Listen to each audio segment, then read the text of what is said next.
L'interview politique d'Europe 1, Jean-Pierre Elkabbach, vous recevez Bernard-Henri Lévy qui met à l'affiche Jacques Weber pour Hôtel Europe et qui sort un livre. Évidemment, on va parler notamment de la situation en Ukraine. Messieurs, c'est à vous. C'est le double événement. Bernard-Henri Lévy, bienvenue, bonjour. Bonjour. C'est une coïncidence, mais aujourd'hui, le sommet de l'OTAN va consacrer une bonne place à l'État islamique, dont la progression va si vite au Proche-Orient et en Afrique, vous n'en parlez pas dans votre livre.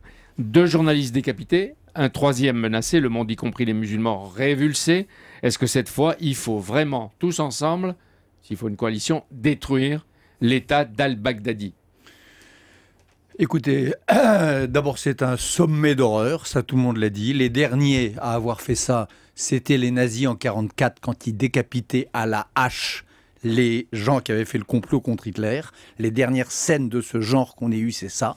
Cette façon de couper des têtes et de nous envoyer la vidéo comme on nous enverrait la tête par la poste, c'est une barbarie absolue.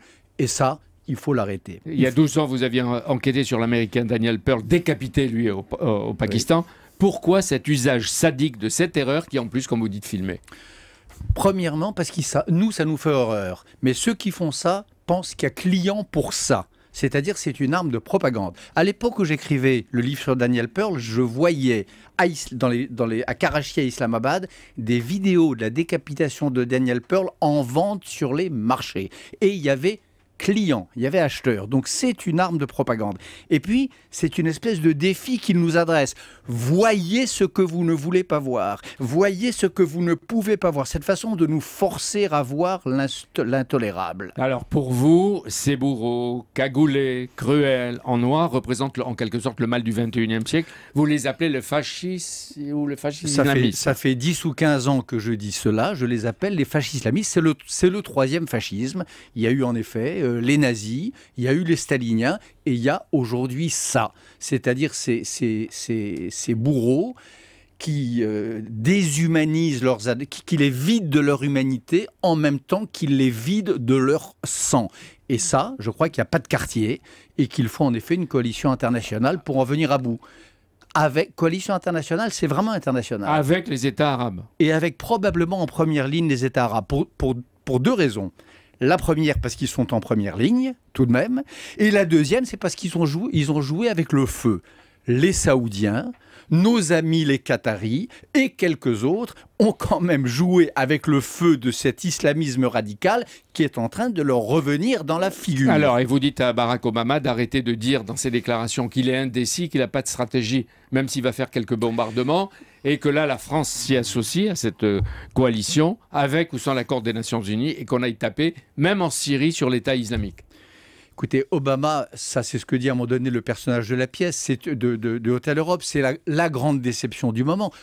Ce que dit Weber à un moment donné, c'est que tout le monde croit que Barack Obama est président des États-Unis. Obama, lui, il croit qu'il est prix Nobel de la paix. Chaque matin, devant sa glace, il se dit « Qu'est-ce que doit faire un prix Nobel de la paix face à telle ou telle situation ?»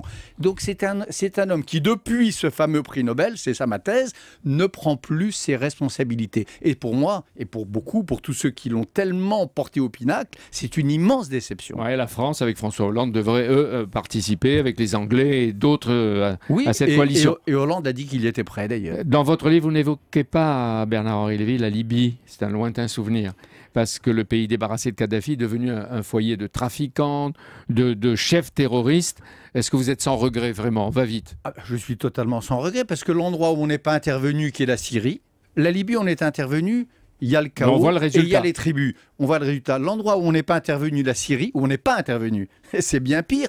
On vient d'en parler, il y a l'État islamique et il y a 190 000 morts. Quand on n'intervient pas, c'est 190 000 morts plus le djihadisme radical de tendance nazie. En confidence, est-ce qu'aujourd'hui vous pourriez retourner à Tripoli, Benghazi ou Misrata sans vous faire coincer là-bas? Mais j'y suis retourné, mon cher Jean-Pierre Elkabbach. J'y suis retourné du temps d'Ali Zeidan dans les dernières... Du temps. C'est-à-dire il y a quelques semaines. Je suis retourné en Libye il y a quelques semaines et j'y retournerai volontiers si l'occasion se présente. En catimini Pas du tout. Non, pas du tout. La France suspend donc jusqu'en novembre la livraison d'un premier navire Mistral que la Russie a déjà payé. Ça doit vous faire plaisir parce que vous en parlez dans la pièce et dans le livre.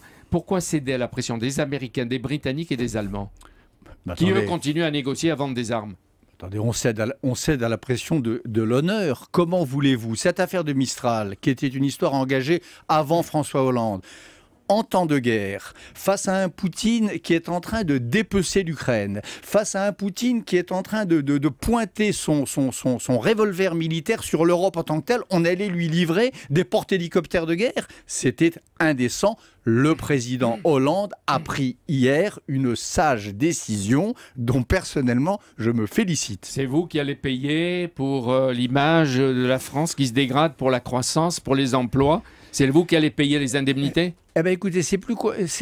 Moi, j'ai lancé une idée dans le débat public il y a déjà plusieurs semaines, après une rencontre d'ailleurs avec le président Porochenko et avec le président Hollande. Cette fameuse communauté européenne qui est si mal en point, cette Europe, cet hôtel Europe qui est en train de devenir un hôtel de passe, parce qu'on en est quand même là. Vous dites l'Europe veut impuissante, oui. Mais c'est le salut qui passe par l'Europe. L'Europe veut... Attendez, on a eu hier encore un exemple de cette veulerie et de cette impuissance. Est-ce que vos auditeurs savent que l'un des premiers sur la tête, en tête de la liste des gens qui ne doivent pas voyager en Europe, le président de la Douma, il était à Paris. Narishkin. À Paris, pour voir la fine fleur des collabos de la Nova Attention, Russia. dans les collabos, vous dites, il y a Jean-Pierre Chevènement, oui. C'est-à-dire tous ceux qui parlent avec Poutine. Je sais bien que vous en faites pas la figure de l'ennemi, parce qu'il vous faut un ennemi. Il me faut pas un ennemi. Oui, il vous faut un ennemi. Et même dans ce cas, il faut connaître l'ennemi. Je lis je suis quelqu'un de sérieux, je lis les déclarations de Vladimir Poutine, je lis ses idéologues, je lis le penseur de Poutine qui s'appelle Douguine, préfacé par Alain Soral en France, qui a choisi Alain Soral pour préfacer son livre. Et c'est pas l'ennemi. Il y a en effet, aujourd'hui, dans ce monde terrible dans lequel nous sommes de nouveau entrés, qui est la fin de Fukuyama, de l'univers pacifié, il y a un ennemi qui est pas la Russie, mais la Russie poutinisée. Peut-être que François Hollande espère que Porochenko et Poutine, qui sont en train de négocier, peut-être de s'entendre, vont progresser vers un règlement de cette crise en Ukraine d'ici à novembre. Et au passage, est-ce que c'est Poutine ou est-ce que c'est Kiev que vous soutenez, Porochenko, qui bombarde le peuple de l'Est ukrainien? Attendez. Ah, c'est compliqué. Non. Bombarde de l'Est. Là, mon cher Jean-Pierre Elkabbach, vous êtes trop sensible à la propagande. Pas du tout. Pas du tout. Mais si. L'équilibre, les deux. J'écoute des deux côtés. Aujourd'hui, pour la première fois depuis 40 ans, depuis 50 ans, un pays européen, enfin en tout cas depuis le coup de Prague de 68, a été envahi.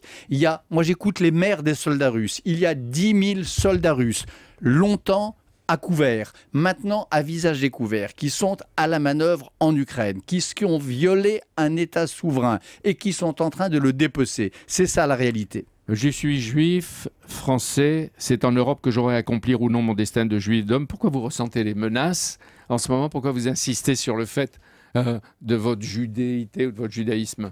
Parce qu'il faudrait être sourd pour ne pas les entendre. Vous savez, il y a de plus en plus de juifs en France, de Français juifs, qui se sentent menacés, qui se sentent inconfortables.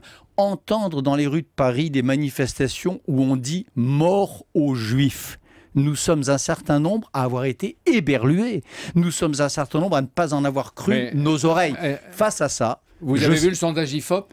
L'électorat juif est de plus en plus tenté d'être séduit par Marine Le Pen et le Front National. Pour l'instant, l'électorat juif, il se pose de plus en plus de questions sur sa présence en France. Et je connais de plus en plus de juifs qui se demandent s'ils ne devraient pas aller en Israël. C'est ça la question. Merci. Moi, je leur dis non. Oui. Je leur dis il faut rester, il faut se battre et il faut tenir bon. Un mot, vous dites aux Parisiens, le PS est mort, etc. Et vous dites assez de ce Hollande bashing. Est-ce que le livre de Valérie Trierweiler fait partie du Hollande bashing?